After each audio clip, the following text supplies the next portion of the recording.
నమస్తే అండి. నేను doctor Sridhar Reddy Kareddy, consultant laparoscopic surgeon in treatment range hospital Kukatpally.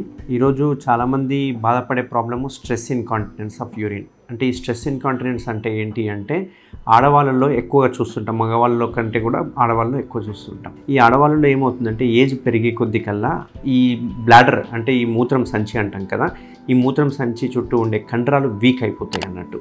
ఈ వీక్ అయిపోవడం వలన వాళ్ళకు తుమ్మినా, దగ్గినా, కొంచెం బరువు ఏదైనా లేపినా, స్ట్రెస్గా ఫీల్ అయినా, కడుపు మీద ప్రెషర్ పడినా, పడుకొని లేస్తున్నా అప్పుడప్పుడు మనకేమవుతుందంటే యూరిన్ అనేది లీక్ అయిపోతుంది అన్నట్టు. అంటే చీరలలో వెళ్ళిపోవడము అట్లాంటివి జరుగుతుంటుంది అన్నట్టు. దీన్ని మనము స్ట్రెస్ ఇన్కాంటినెన్స్ ఆఫ్ యూరిన్ అంటాం అన్నట్టు. ఇది ఎక్కువ ఆడవాళ్ళని ఎందుకు వస్తుంది అంటే దీనికి మెయిన్ కారణాలు, ఈ స్ట్రెస్ ఇన్కాంటినెన్స్ రావడానికి కారణాలు మనం ఏ టైప్ ఆఫ్ డెలివరీ అయ్యింది అనే దాన్ని బట్టి ఆధారపడుతుంది. ఎక్కువ వెజనల్ డెలివరీస్, పెద్ద పెద్ద బేబీ డెలివరీస్ అయినప్పుడు, బరువు ఎక్కువ ఉన్న బేబీస్ డెలివరీ చేయడము, అంటే 3 kgs 3.5 kgs డెలివరీ అట్లా చేసినప్పుడు ఆ పెల్విక్ ఫ్లోర్ అంటాం. అంటే ఈ మూత్ర నాళానికి చుట్టూ కొన్ని కండరాలు ఉంటాయి. ఈ కండరాలు అనేవి మనకు డెలివరీ టైంలో కొంచెం వీక్ అయ్యే అవకాశాలు ఉంటాయి. కాబట్టి ప్రతి ఒక్కరు ఎప్పుడైనా డెలివరీ అయిన తర్వాత, నార్మల్ డెలివరీ అయిన తర్వాత పెల్విక్ ఫ్లోర్ ఎక్సర్సైజెస్ అని ఉంటాయి అన్నట్టు. ఆ ఎక్సర్సైజ్ చేయడం వల్ల మళ్ళీ యథావిధిగా స్ట్రాంగ్ అయిపోతాయి అన్నట్టు.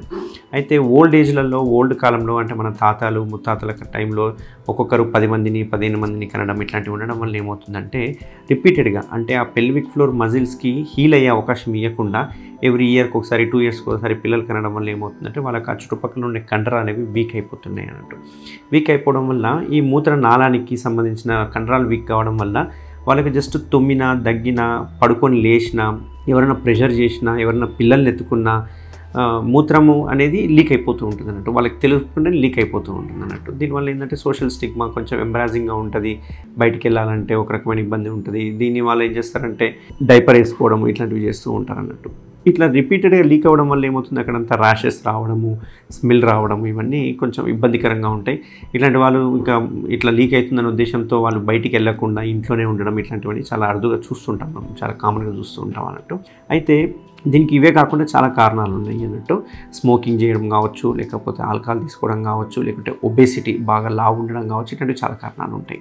ఇది ఎక్కువ ఆడవాళ్ళనే చూస్తుంటాం. మగవాళ్ళలో చాలా రేర్గా చూస్తుంటాం. మగవాళ్ళలో ఎవరిలో చూస్తుంటాం అంటే ఓల్డ్ ఏజ్లో అయినప్పుడు ప్రోస్టేట్ అని ఉంటుంది. ఆ ప్రోస్టేట్ గ్రంథి మనం ఆపరేషన్ చేసి తీసేసినప్పుడు ఈ ప్రోస్టేటే ఆ యూరిన్ నాళాన్ని అంటే మూత్రనాళాన్ని గ్రిప్లో ఉంచుకుంటుంది అన్నట్టు. అంటే చుట్టూ కండరాలకు ఉపయోగపడుతుంది. ఆ ప్రోస్టేట్ తీసే వరకు ఓసారి మగవాళ్ళల్లో కూడా స్ట్రెస్ ఇన్కాంటినెన్స్ చూస్తూ ఉంటాం. అయితే ఇక్కడ మీరు గమనించాల్సింది ఏంటి అంటే స్ట్రెస్ ఇన్కాంటినెన్స్ వేరే, అర్జ్ ఇన్కాంటినెన్స్ వేరే. అంటే ఈ ఓవర్ స్టిమ్యులేటింగ్ బ్లాడర్ అంటారు, ఓవర్ యాక్టివ్ బ్లాడర్ అంటుంటాము, ఓఏబి అని.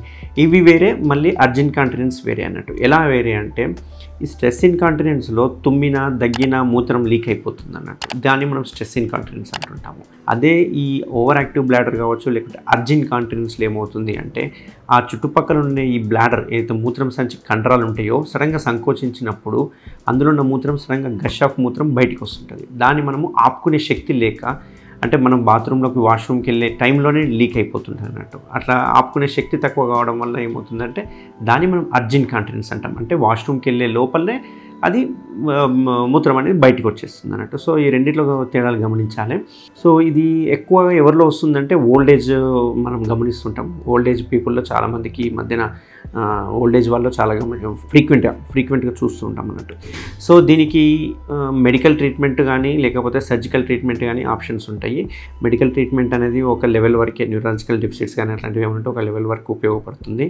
ఈ స్లింగ్ ఆపరేషన్స్ అంటుంటాం. మామూలుగా యూజువల్గా సర్జికల్ అంటే పురాతన కాలంలో ట్రెడిషనల్గా మనం చేస్తున్నది స్లింగ్ ఆపరేషన్స్ అంటాం అన్నట్టు. స్లింగ్ ఆపరేషన్ చేసి దీన్ని తగ్గించుకునే వాళ్ళం. ఇప్పుడు ఎటువంటి కోత కానీ ఏది అవసరం లేకుండా ఈ స్ట్రెస్ ఇన్కాంటినెన్స్కి కూడా మనం లేజర్లో మొట్టమొదటిగా హైదరాబాద్లో ట్రీట్మెంట్ రేంజ్ హాస్పిటల్లో స్ట్రెస్ ఇన్కాంటినెన్స్కి మనం లేజర్ పరికరం తీసుకొచ్చామండి. ఈ లేజర్ వలన మనము ఒక 8 to 10 సిట్టింగ్స్ చేసుకుంటే కనుక ఈ లేజర్ వలన ఈ స్ట్రెస్ ఇన్కాంటినెన్స్ని మనము అధిగమించవచ్చు అన్నట్టు. ఎలా అంటే ఈ లేజర్ పరికరం ఏదైతే ఉందో ఈ లేజర్ పరికరం ద్వారా ఈ యోనిలో వెజైనల్లో ఉన్న కండరాలని కానీ బ్లాడర్ చుట్టూ ఉండే కండరాలని కానీ ఈ లేజర్ వలన టైట్ చేసుకోవచ్చు అన్నట్టు. అంటే కొల్లాజిన్ ఫామ్ అవుతుంటుంది అన్నట్టు. రిపీటెడ్గా కొల్లాజిన్ హెల్తీ కొల్లాజిన్ ఫామ్ కావడం వల్ల పటుత్వం అనేది వస్తుంది అన్నట్టు. మూత్రనాళం చుట్టూ మనం కొల్లాజిన్ డెవలప్ కావడం వల్ల ఒక పటుత్వం వస్తుంది అన్నట్టు. పటుత్వం రావడం వల్ల ఏమవుతుందంటే ఈ దగ్గిన తుమ్మిన ఇట్లాంటివి చేసేవాడు మెల్లమెల్లమెల్ల తగ్గుకుంటూ కండరాలు అనేవి స్ట్రాంగ్ అవుతాయి అన్నట్టు. సో ఈ లేజర్ ద్వారా ఎటువంటి కోత కానీ ఎటువంటి సైడ్ ఎఫెక్ట్స్ లేకుండా ఈ లేజర్ ద్వారా స్ట్రెస్ ఇన్కాంటినెన్స్కి మనము ట్రీట్మెంట్ రేంజ్ హాస్పిటల్లో స్టార్ట్ చేశాము. ఇది ఎలా ఉంటుంది అంటే ట్రీట్మెంట్ 1-2 సిట్టింగ్స్ కాకుండా మినిమం 8 to 10 సిట్టింగ్స్ చేసుకోవాల్సి వస్తుంది. ఒక్క సిట్టింగ్కి 1 వీక్ గ్యాప్ ఇస్తుంటాం అన్నట్టు. అట్లా అంటే ఒక 2 months వరకు మనకు వీక్లీ వన్స్ హాస్పిటల్కి విజిట్ చేయాల్సి వస్తుంది. సో ఈ లేజర్ చేయడం వల్ల ఎటువంటి కోత ఏముండవు కాబట్టి పేషెంట్ ఇమ్మీడియట్గా 1 hourలో డిశ్చార్జ్ చేస్తాము. అంతేకాకుండా స్లోగా తన స్ట్రెస్ ఇన్కాంటినెన్స్ కూడా మెల్లగా తగ్గుతూ వస్తుంది. సో ఇట్లా ఏజ్ 50, 60, 70 years వాళ్ళకు చాలా మనం కామన్గా చూస్తుంటాము. ఇట్లాంటి వాళ్ళు ఎవరైనా కనుక ఈ స్ట్రెస్ ఇన్కాంటినెన్స్తో కనుక మీరు బాధపడుతుంటే కనుక నన్ను ఇమ్మీడియట్గా కన్సల్ట్ చేయండి. నేను ట్రీట్మెంట్ రేంజ్ హాస్పిటల్లో కూకట్పల్లిలో ఉంటాను. సో దట్ మనం లేజర్ ద్వారా ఈ ప్రాబ్లమ్ని పరిష్కరించుకోవచ్చు. థ్యాంక్స్ అండి.